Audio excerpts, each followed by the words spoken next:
I, 34M, have been married to my wife, 32F, for 6 years, together for 9. No kids. Up until about a year ago, I would have told anyone we had a solid relationship, not perfect, but stable. We had routines, inside jokes, stupid arguments about dishes and what to watch, the usual. But then things started shifting. Subtle at first. She got sharper. Not just moody, cutting.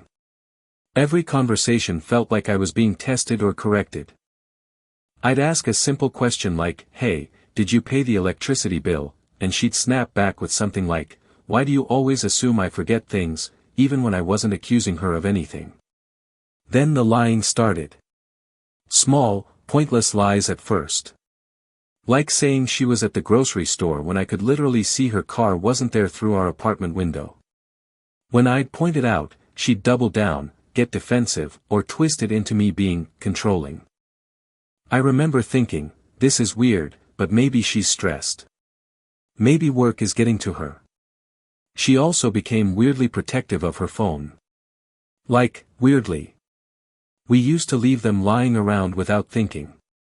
Suddenly, it was always face down, always in her hand, or tucked under a pillow like it was state secrets. At night, she'd stay up texting, the screen lighting up her face in the dark. If I asked who it was, she'd sigh like I was the most annoying person alive and say, "Just people from work. Relax." I wanted to believe her. So I did. But something in my gut started whispering that things weren't just off, they were breaking. And I ignored it way longer than I should have. Looking back, the first real crack wasn't even something big, it was how consistent the weirdness became. She started working late, a lot. And I don't mean once or twice a week, I mean suddenly it was almost every day. At first she'd text me updates like, "Running late, don't wait up." Then even that stopped. I'd just be sitting there at 9, 10, sometimes 11 p.m., staring at my phone like an idiot. One night, I decided to do something simple. I called her office. No answer. Tried again 10 minutes later. Still nothing. When she got home around midnight, I asked casually, "Busy night?" She didn't even hesitate. "Yeah, crazy. We had a last-minute client issue." Something about how fast she answered made my stomach twist. So I said, "Oh, I tried calling the office earlier." That's when it got weird. She froze for like half a second, just enough to notice, then rolled her eyes. We were in a conference room, obviously. You know phones don't ring everywhere, right? The tone. God, the tone. Like I was stupid for even asking. I backed off. Again. But after that, I started paying attention. Her stories didn't line up. One day she said she was working on a presentation with her team, then later mentioned being alone finishing reports. Another time she said her boss kept everyone late, but I ran into one of her coworkers at a cafe the next day. The guy casually mentioned they'd all left early that night. I didn't confront her about that. I wish I had. Instead, I started doing something I never thought I'd do, I began quietly checking things. Nothing extreme. Just noticing. Like how her location was suddenly turned off. Like how she'd step out onto the balcony to take calls. Like how she started guarding her phone even when she was asleep, literally keeping it under her pillow. And the lies kept stacking. Small, stupid, unnecessary lies that didn't even make sense unless there was something bigger underneath. That's when the thought hit me for the first time. Not as a full sentence. Just a quiet, ugly possibility. She might be cheating. I remember physically shaking my head like I could push the idea out. Because once you let that thought in, everything changes. And I wasn't ready for that yet. The moment things stopped being just a bad feeling and started becoming real, was stupidly ordinary. It was a Tuesday. She said she'd be home around 8. Of course, 8 came and went. No message. No call. Nothing new there.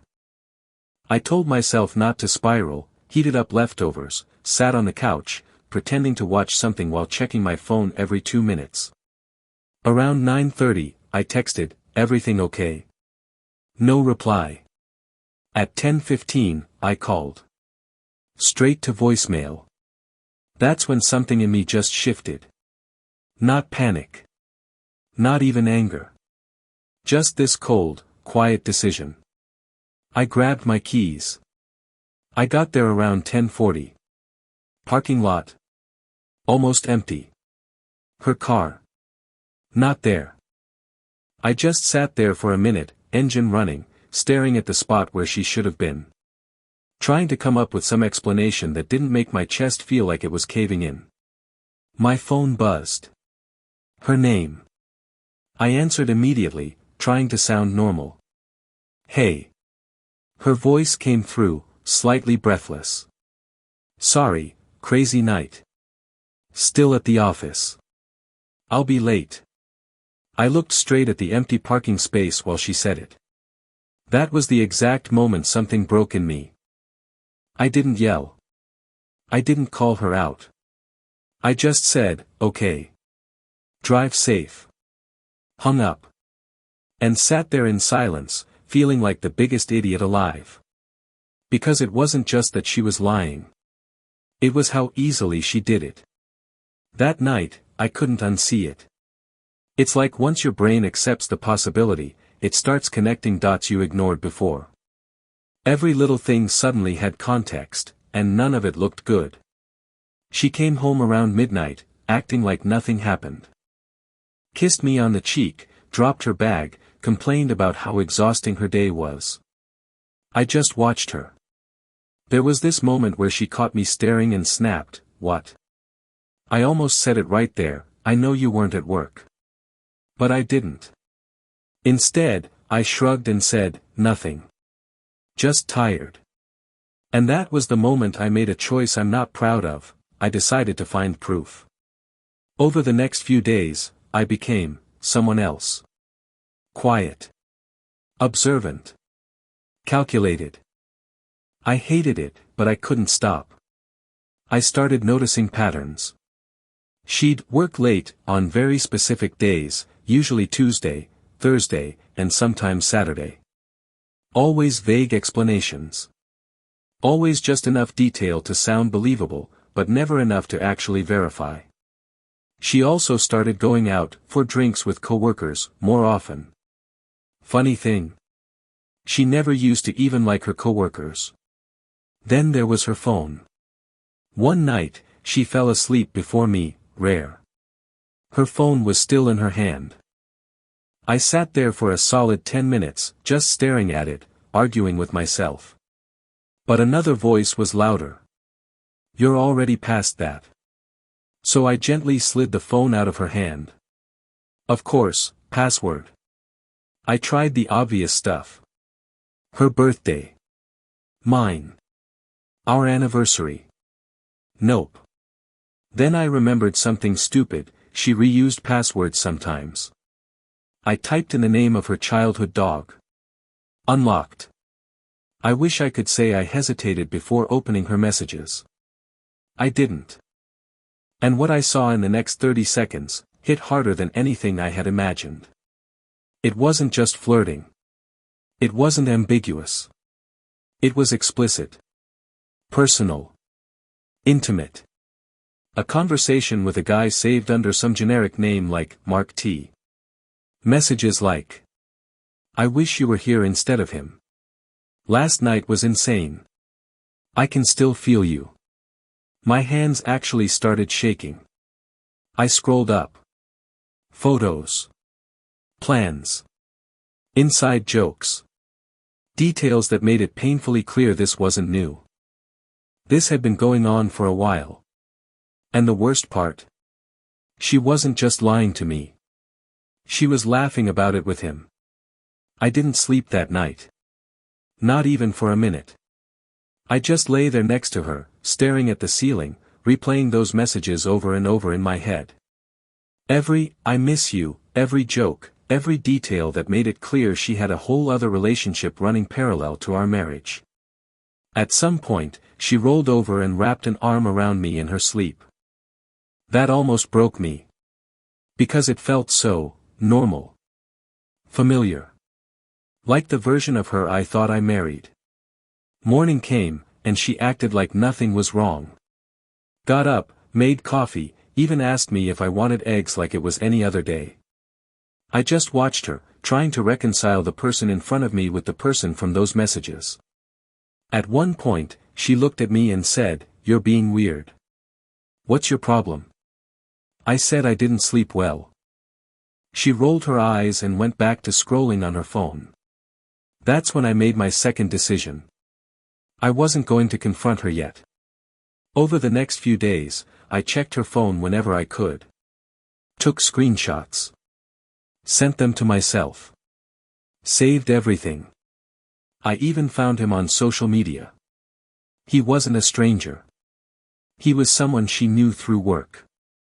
While I was at home thinking she was stuck in meetings, she was with him.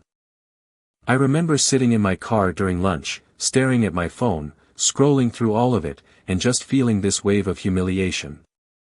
But under that, clarity. Because now it wasn't suspicion. It was facts. I showed up at work like a zombie. At noon I sat in my car, opened my notes app, and wrote it all down. Not feelings. Just facts. Asterisk she's been cheating for about a year. Asterisk she lied repeatedly. Asterisk she's still seeing him. Asterisk she doesn't regret it, only getting caught. Seeing it like that made everything simple. By the time I got home, I already knew I wasn't going to fight for the marriage. She was on the couch. "I've been thinking," she said.